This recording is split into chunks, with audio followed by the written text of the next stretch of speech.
آج واضح عنوان باپ آنسنگ ہونگ خدا ہیں یعنی مسیح جو دوسری بار آئے کے تحت ہم ایک ایک کر کے اس سوال کے جوابات کا خلاصہ کرتے ہیں کہ باپ آنسنگ ہونگ یعنی مسیح جو دوسری بار آئے کیوں خدا ہیں۔ ہم سے اکثر پوچھا جاتا ہے کہ کیوں مسیح آنسنگ ہونگ خدا ہیں؟ آپ کیوں یہ ایمان رکھ سکتے ہیں کہ مسیح آنسنگ ہونگ خدا ہیں؟ جب ایسا ہوتا ہے تو سیون کے زیادہ تر فرزند جواب دیتے ہیں۔ سارے جواب کتاب مقدس میں ہیں۔ ہم داؤد بادشاہ کی نبوت، خدا جنہوں نے سیون قائم کیا، ملک صدق کا طور اور حیات کا درخت اور مسیح آنسنگ ہونگ جیسے موضوعات کے ذریعے مسیح آنسنگ ہونگ کے بارے میں گواہی دیتے ہیں۔ وہ لوگ جو خدا کا کلام سننا چاہتے ہیں وہ اکثر اس نتیجے کے بارے میں ایک مختصر اور آسان جواب چاہتے ہیں کہ ہم کیوں یقین رکھتے ہیں کہ مسیح آنسنگ ہونگ خدا ہیں۔ بس جب وہ یہ پوچھیں کہ مسیح آنسنگ ہونگ خدا کیوں ہیں تو ہم یوں جواب دیں کہ وہ خدا ہیں کیونکہ انہوں نے سیون قائم کیا ہے۔ چونکہ کتاب مقدس گواہی دیتی ہے کہ خدا خود سیون قائم کریں گے تو ہم کتاب مقدس سے سیون کے متعلق نبوتوں کا مطالعہ کرتے ہیں۔ اکٹھے زبور باب 102 کھولتے ہیں۔ زبور 102 آیت 16 میں یہ کہا گیا ہے کہ کیونکہ خداوند نے سیون کو بنایا ہے، وہ اپنے جلال میں ظاہر ہوا ہے۔ زبور باب 102 آیت 16 کے مطابق سیون ایسی جگہ نہیں جسے انسان بنا سکیں۔ سیون ایسی جگہ ہے جسے صرف خدا ہی قائم کر سکتے ہیں۔ صرف خدا سیون قائم کر سکتے ہیں۔ اسی کلام کو زبور باب 87 آیت 1 سے بھی دیکھتے ہیں۔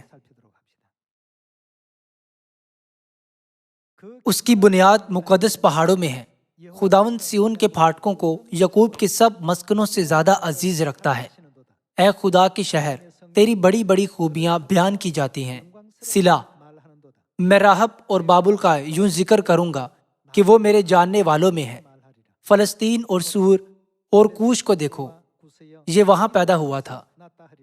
بلکہ سیون کے بارے میں کہا جائے گا کہ فلاں فلاں آدمی اس میں پیدا ہوئے، اور حق تعالیٰ خود، حق تعالیٰ سے مراد اعلیٰ ترین ہے۔ یہ خدا کے القاب میں سے ایک ہے۔ حق تعالیٰ جو کہ خدا ہیں کیا کریں گے؟ وہ خود اس کو قیام بخشے گا۔ جب ہم زبور 102 اور زبور 87 کے کلام کو دیکھتے ہیں تو کتاب مقدس بیان کرتی ہے کہ یہ خدا ہیں جو سیون کو بناتے ہیں۔ تب سیون کس قسم کی جگہ ہے جسے خدا قیام بخشے گا؟ سیون میں کون سی مخصوص خصوصیات ہیں تاکہ ہم اسے پہچان سکیں؟ ہم یسایہ باب 33 آیت 20 کھولتے ہیں۔ جب ہم یسایہ کی کتاب باب 33 آیت 20 دیکھیں تو خدا سیون کے طور پر اس کلیسیا کا ذکر کرتے ہیں جو خدا کی عیدیں مناتی ہے۔ ہماری عید گاہ سیون پر نظر کر، تیری آنکھیں یروشلم کو دیکھیں گی جو سلامتی کا مقام ہے، بلکہ ایسا خیمہ جو ہلایا نہ جائے گا۔ اس کا مطلب یہ نہیں کہ 2 یا 3 اقسام کے سیون ہیں جنہیں خدا نے قائم کیا تھا، بلکہ صرف ایک ہی سیون ہے جس کی میخوں میں سے ایک بھی اکھاڑی نہ جائے گی اور اس کی ڈوریوں میں سے ایک بھی توڑی نہ جائے گی، بلکہ وہاں ذوالجلال خداوند۔ سیون میں جو خدا کی عید گاہ ہے، خدا ہمارے ذوالجلال ہوں گے۔ بڑی بڑی ندیوں اور نہروں کے بدلے ہماری گنجائش کے لیے آپ موجود ہوگا کہ وہاں ڈان کی کوئی کشتی نہ جائے گی اور نہ شاندار جہازوں کا گزر اس میں ہوگا، کیونکہ خداوند ہمارا حاکم ہے، خداوند ہمارا شریعت دینے والا ہے، خداوند ہمارا بادشاہ ہے، وہی ہم کو بچائے گا۔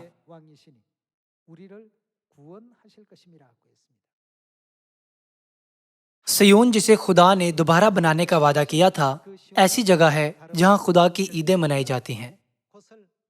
کتاب مقدس گواہی دیتی ہے کہ سیون وہ کلیسیا ہے جو خدا کی عیدیں مناتی ہے۔ تاہم جب ہم 4 صدی میں مسیحیت کی تاریخ دیکھیں تو سبت کے دن سے فسح تک نئے عہد کی تمام سچائیاں یکے بعد دیگرے تاریخ دور کے دوران برباد ہو گئی تھیں۔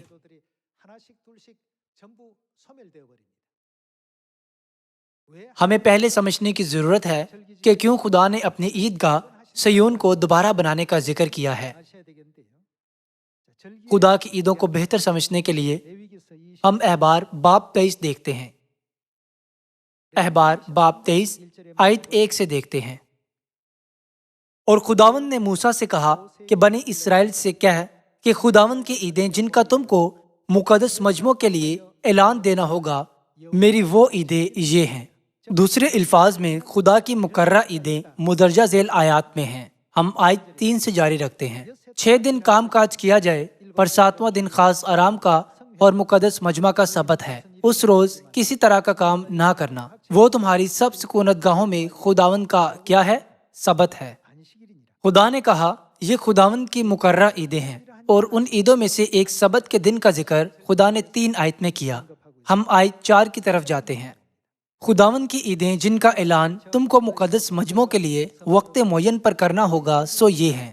پہلے مہینے کی 14ویں تاریخ کو شام کے وقت خداوند کی فسح ہوا کرے۔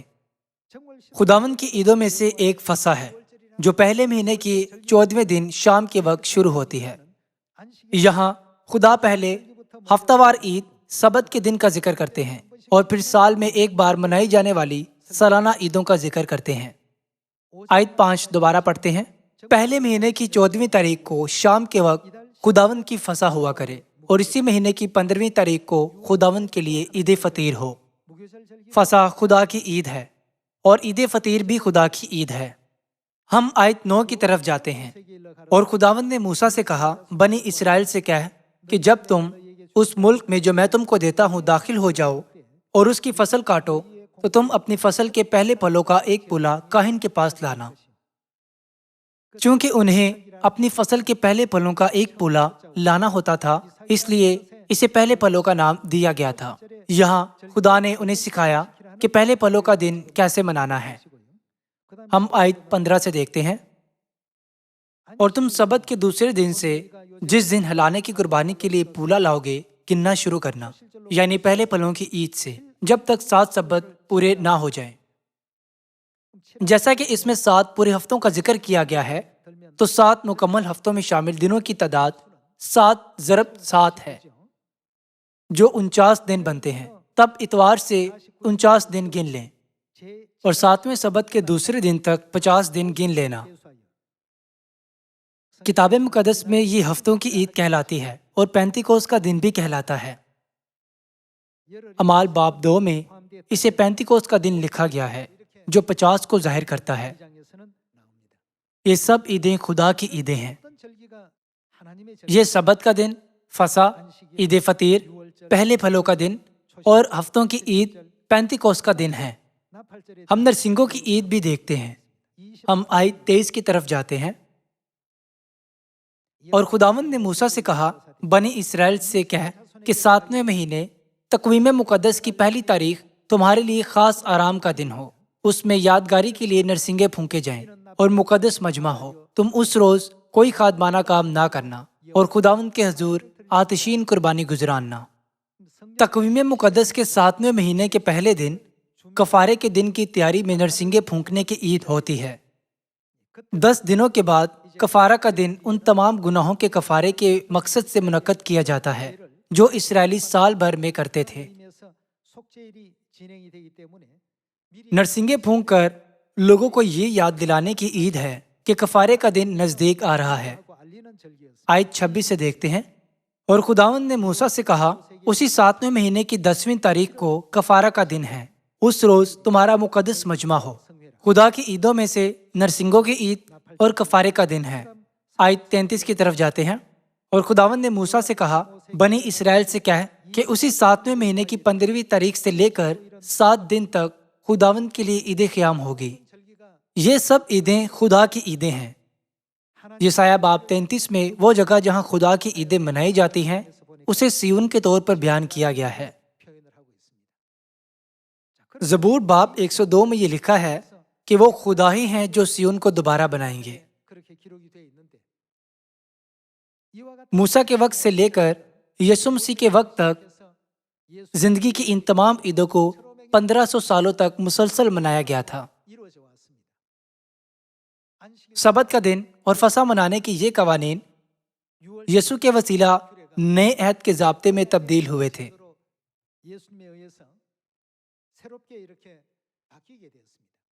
پرانے عہد نامہ میں گناہگاروں کے لیے برے یا بکرے خطا کی نظر کے طور پر قربان کیے جاتے تھے۔ نیا عہد کہلانے والی سچائی کے ضابطے میں آئندہ کو برے یا بکرے خطا کی نظروں کے طور پر استعمال نہیں ہوئے، بلکہ مسیح کا اپنا بدن نظر کیا گیا تھا۔ بنی آدم کے لیے خدا کا بدن تمام خطاؤں کی نظروں کے لیے حقیقت بن گیا تھا۔ یہ پرانے عہد نامے اور نئے عہد نامے میں قربانیوں کے قواعد و ضوابط کے درمیان سب سے اہم فرق ہے۔ تو پھر ہم اس منظر پر ایک نظر ڈالیں جہاں یسوع مسیح نے نئے عہد کے تمام ضابطوں کو قائم کیا تھا جب وہ اس زمین پر آئے تھے۔ ہم لوکا باب 22 آیت 7 کھولتے ہیں۔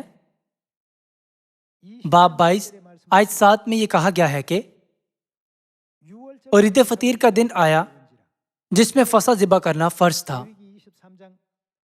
فسح کے بارے میں خدا نے احبار باب 23 آیت 4 میں کہا تھا کہ خداوند کی عیدیں پہلے مہینے کی 14ویں تاریخ کو شام کے وقت خداوند کی فسح ہوا کرے۔ فسح عید کا نام ہے۔ فسح خدا کی عید ہے۔ بڑے دھیان سے دیکھتے ہیں کہ کیسے یسوع نے یہ عید منائی تھی۔ اور عید فطیر کا دن آیا جس میں فسح ذبح کرنا فرض تھا، اور یسوع نے پطرس اور یوحنا کو یہ کہہ کر بھیجا کہ جا کر ہمارے کھانے کے لیے فسح تیار کرو۔ آیت 19 سے فسح کھانے کا منظر دیکھتے ہیں۔ پھر اس نے روٹی لی اور شکر کر کے توڑی اور یہ کہہ کر ان کو دی کہ یہ میرا بدن ہے جو تمہارے واسطے دیا جاتا ہے، میری یادگاری کے لیے یہی کیا کرو۔ اور اسی طرح کھانے کے بعد پیالہ یہ کہہ کر دیا کہ یہ پیالہ میرے اس خون میں نیا عہد ہے جو تمہارے واسطے بہایا جاتا ہے۔ جیسے کہ ہم نے پڑھا ہے کہ کس کے لیے نئے عہد کا ضابطہ قائم کیا گیا تھا؟ یسوع نے کہا یہ تمہارے لیے ہے۔ یسوع خدا ہے جو اس زمین پر جسم میں آئے تھے۔ وہ اس زمین پر آئے اور تمام بنی آدم کی نجات اور گناہوں کی معافی کے لیے ایک عید قائم کی۔ وہ عید نئے عہد کی فسح ہے۔ پرانے عہد نامہ میں خروج باب 12 کے مطابق فسح منانے کا ضابطہ برا یا بکرا قربان کرنا اور دروازوں کی چوکھٹ اور بازوؤں پر خون لگانا اور گوشت کو آگ پر بھون کر کھانے کا تھا۔ تاہم نئے عہد کی فسح منانے کے ضابطے میں یسوع مسیح تمام بنی آدم کے لیے خطا کی قربانی بنے۔ چونکہ اب مزید جانوروں کا خون بہانے کی ضرورت نہ رہی تو یسوع نے کیسے فسح منائی تھی؟ انہوں نے اسے روٹی اور مے سے منایا تھا۔ انہوں نے ہمیں فسح کی مے یہ کہتے ہوئے دی کہ یہ میرا خون ہے جو بتیروں کے لیے گناہوں کی معافی کے لیے بہایا گیا ہے۔ پرانے عہد نامہ کی شریعت کے مطابق ہمیں برا یا بکرا ذبح کر کے اس کا خون بہانا ہوتا تھا۔ خدا نے ہمیں نئے عہد کی سچائی کا ایسا ضابطہ دیا اور آسمان پر اٹھائے جانے سے پہلے بنی آدم کی نجات مکمل کر دی تھی۔ تاہم قربانیوں کے یہ تمام ضابطے شیطان نے برباد کر دیے تھے۔ پھر کیا خدا نے شیطان کو ایسا کرنے دیا کیونکہ ان میں اسے روکنے کی قوت کم تھی؟ نہیں، پیشتر ہی نبیوں کے وسیلہ نبوت کی گئی تھی کہ نئے عہد کی سچائی کا ضابطہ رون ڈالا جائے گا۔ ہم دانیل باب 7 آیت 25 دیکھتے ہیں تاکہ معلوم کریں کہ کیسے سچائی رون ڈالی جائے گی۔ دانیل باب 7 آیت 25 دیکھتے ہیں، اور وہ حق تعالیٰ کے خلاف باتیں کرے گا۔ حق تعالیٰ سے مراد خدا ہیں۔ وہ خدا کے خلاف باتیں کرے گا۔ چونکہ وہ خدا کے خلاف باتیں کرتا ہے تو کیا ہم صاف طور پر شناخت نہیں کر سکتے کہ وہ کون ہے؟ شیطان حق تعالیٰ کے خلاف باتیں کرے گا اور حق تعالیٰ کے مقدسوں کو تنگ کرے گا اور مقررہ اوقات و شریعت کو بدلنے کی کوشش کرے گا۔ پیشتر ہی یہ نبوت کی گئی تھی کہ وہ خدا کے مقررہ اوقات و شریعت کو بدلے گا۔ 2000 سال پہلے خدا اس زمین پر جسم میں یسوع نام سے آئے تھے اور عیدیں قائم کی، یعنی نئے عہد کا سبت اور نئے عہد کی فسح۔ یہ وہ ضابطے نہیں تھے جو موسیٰ کی شریعت کے مطابق جانوروں کے خون سے قائم کیے گئے تھے۔ یسوع مسیح نے 2000 سال پہلے اپنے بدن سے یہ ضابطے قائم کیے تھے۔ اس کے باوجود کتاب مقدس اور نبیوں نے پیشتر شیطان کے کام کے بارے میں نبوت کی تھی کہ وہ مقررہ اوقات و شریعت کو بدل ڈالے گا۔ خدا کے کلام کے مطابق اس زمین پر خدا کی عیدوں کے ساتھ کیا ہوا تھا؟ 321 بعد از مسیح میں سبت کا دن غائب ہو گیا اور 325 بعد از مسیح میں فسح غائب ہو گئی تھی۔ ہم پہلے سے ہی تاریخی حقائق کے ذریعے دانیل کی کتاب اور مکاشفہ کی کتاب کے ذریعے یہ جانتے ہیں۔ چونکہ خدا کی عیدیں غائب ہو گئی تھی، اس لیے سیون کی کیا حالت تھی؟ سیون برباد و ویران ہو گیا تھا۔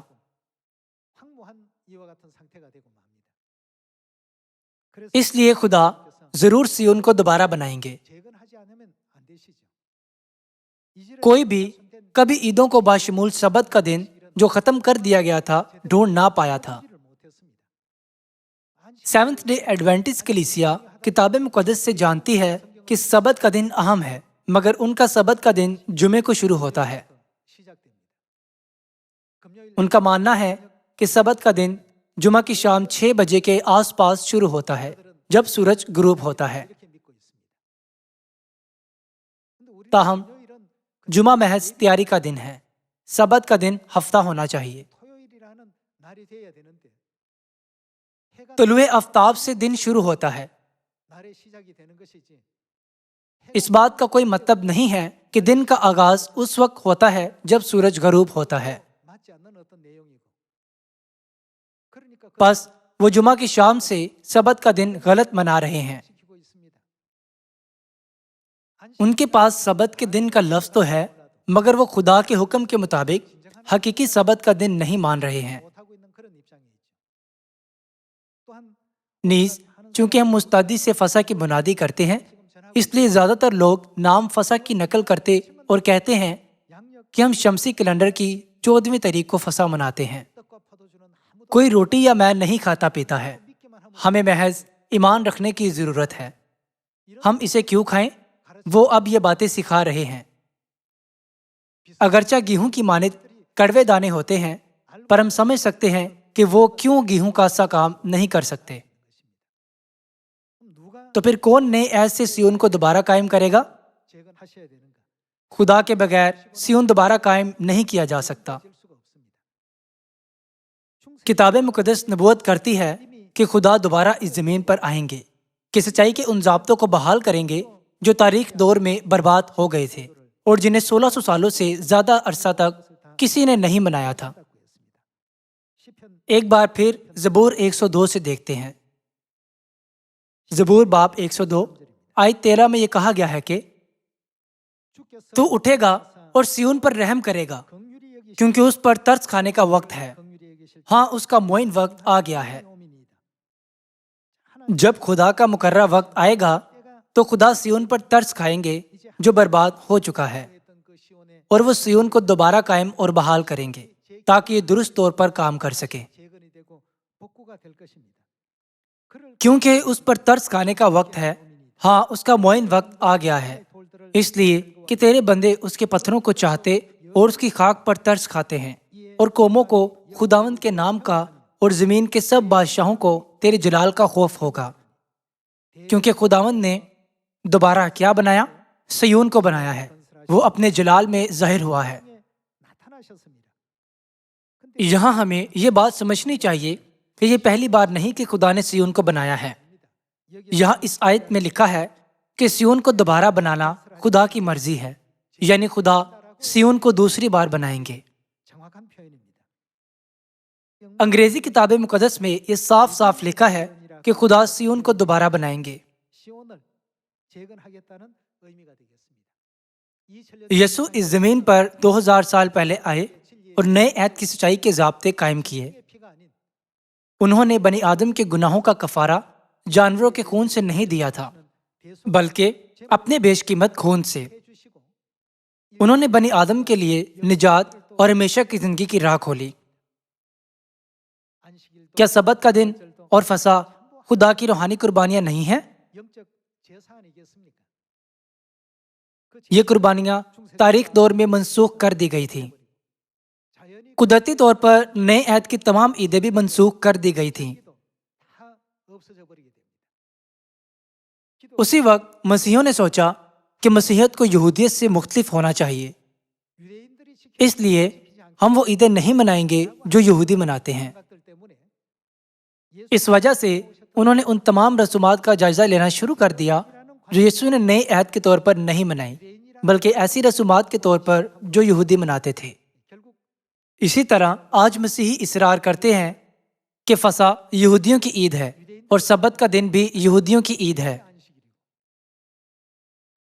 وہ اسے نئے عہد کی سچائی کے طور پر جسے یسوع نے قائم کیا تھا نہ دیکھ سکے، کیونکہ وہ روحانی طور پر اندھے ہو گئے ہیں۔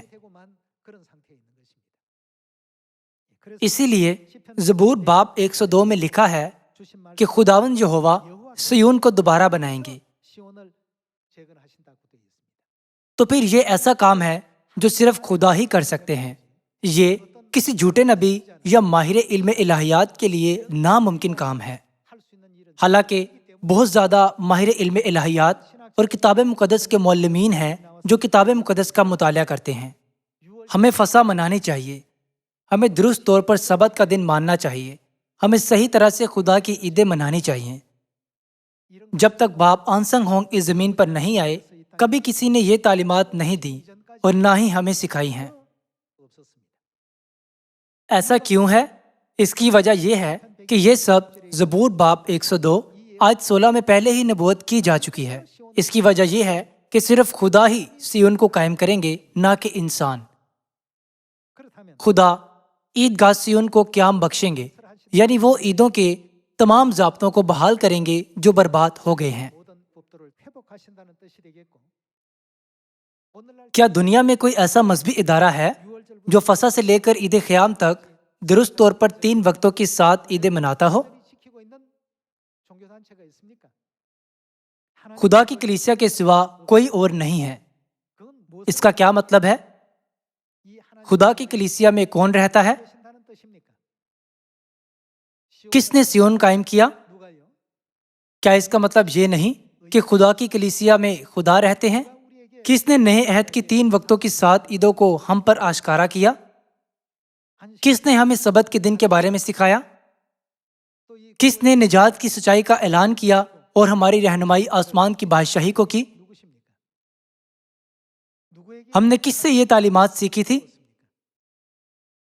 کیا ہم نے انہیں مسیح آنسنگ ہونگ سے نہیں سیکھا تھا؟ تو پھر مسیح آنسنگ ہونگ ہی وہ ہیں جنہوں نے صیون کو قائم کیا تھا۔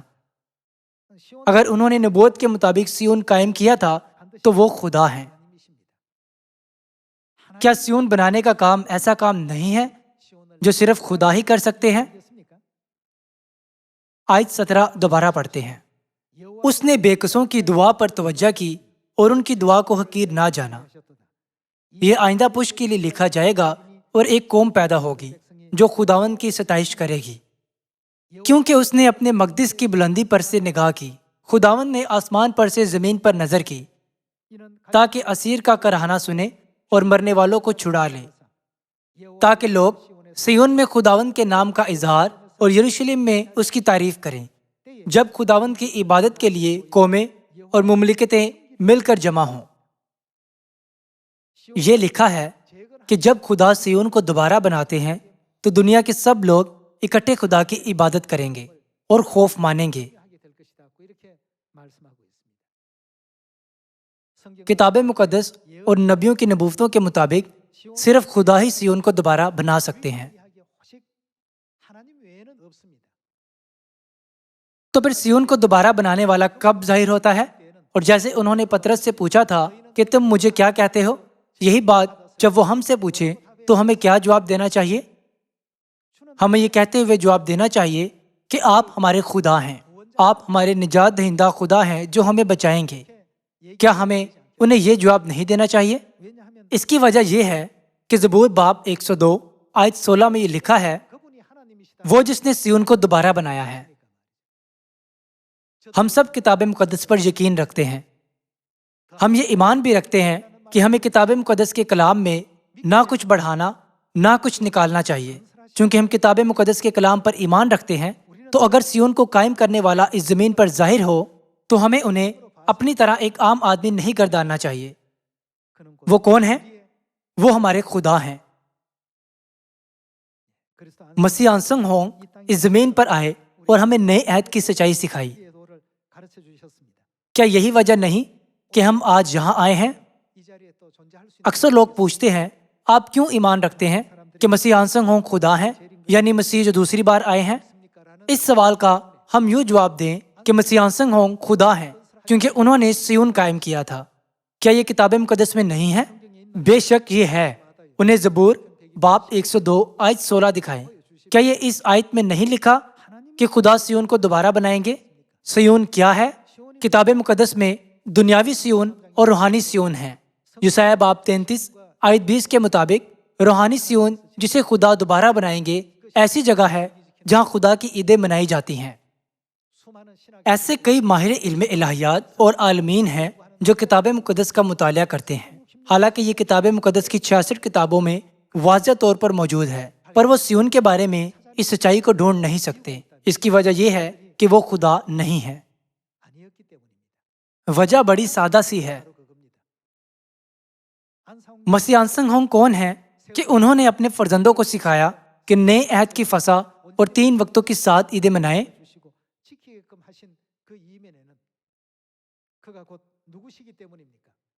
وہ خدا ہیں۔ اپنے فرزندوں کی نجات کے لیے انہوں نے سچائی کا اعلان کیا۔ مقررہ وقت آ گیا ہے جب خدا سیون پر ترس کھائیں گے، جیسے کہ یہ زبور باب 102 آیت 13 میں لکھا ہے۔ ہم ایک بار پھر اپنے دلوں پر زبوروں کی تعلیم کو کندہ کریں۔ ہر بار جب میں کتاب مقدس پڑھتا ہوں تو میں دیکھ سکتا ہوں کہ باپ اور ماں نے زندگی کی سچائی کو ہم تک پہنچانے کے لیے کتنی قربانی اور کوشش کی ہے، اور شیطان کو اس سچائی کو دوبارہ لے جانے کی اجازت نہیں دی ہے۔ خدا نے کتاب مقدس میں بے شمار نبوتوں، زبوروں، خطوط اور مکاشفات کو آپس میں بن دیا ہے۔ اس لیے جب کوئی کتاب مقدس پڑھتا ہے تو وہ شاید پوچھے، کیا یہ ایک نظم ہے؟ کیا یہ خط ہے؟ کیا یہ نبوت ہے؟ وہ اسے بالکل صحیح طریقے سے حاصل نہیں کر سکتے ہیں۔ چونکہ دیگر کلیسیائیں اس کو نہیں جانتی، اس لیے وہ کہتی ہیں بس ایمان رکھیں۔ تاہم چونکہ سچائی کو ایک ہی راہ جاتی ہے، اس لیے ہمیں اندھا اعتقاد نہیں رکھنا چاہیے۔ ہمیں سچے خدا کو ڈھونڈنا اور ان پر ایمان رکھنا ضروری ہے۔ ہم نے مسیح آنسنگ ہونگ کو قبول کیا ہے، جو اس زمین پر ہمارے نجات دہندہ کے طور پر سیون کو دوبارہ بنانے کے لیے آئے تھے، اور اب ہم ان کی ہمارے خدا کے طور پر خدمت کر رہے ہیں۔ ایسا صرف اس لیے نہیں کہ ہم کہتے ہیں کہ ہم ان کی خدمت اپنے خدا کے طور پر کریں۔ کتاب مقدس اور نبیوں کے وسیلہ خدا نے کہا، میں اس زمین پر یوں ظاہر ہوں گا۔ اگر سیون جسے میں نے ایک بار بنایا تھا برباد ہو گیا ہے تو میں دوبارہ اسے بناؤں گا۔ جب میں سیون کو دوبارہ بناؤں تو پہچان لینا کہ میں خدا ہوں، خواہ میں جسم میں آؤں۔ کیا خدا نے ہمیں کتاب مقدس اس مرضی کو ذہن میں رکھتے ہوئے عطا نہیں کی تھی؟ کتاب مقدس خدا کا شناختی کارڈ ہے۔